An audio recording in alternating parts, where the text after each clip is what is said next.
start holding on to our clients really tight and think that, if we lose them, our entire business is going to start tumbling down. But what I realized in the course of the last 5 years is that when you lose a big client, the learnings that you get from it are so immense that you kind of learn from it, and it takes you to the next orbit in terms of acquiring new clients and not making the same mistakes again. So there was this one incident when we were talking to a VC firm. So when he asked me questions about numbers is when I went berserk, and I was like, okay, so now what? I don't have the numbers handy, and I tell him something like, okay, can I like just get back to you? And the feedback that I got then was, I think you should know your numbers at the back of your hand when you run a business, and that is serious feedback.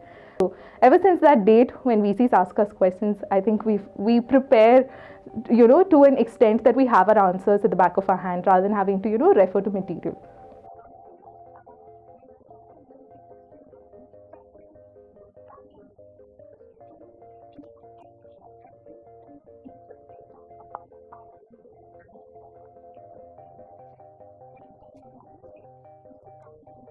Usually you are somebody who's an independent person who's working for yourself. You're just a one-person organization, or you're a small company.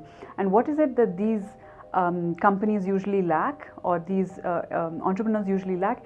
It is somebody else to work with, someone to bounce ideas off of, somebody whose services you can potentially use.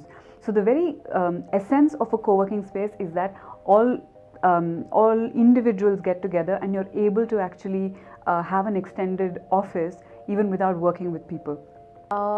I love what I do because it makes me meet a lot of new people, and I challenge myself every now and then. Sales is a huge field, and it's fun to set those goals and break them.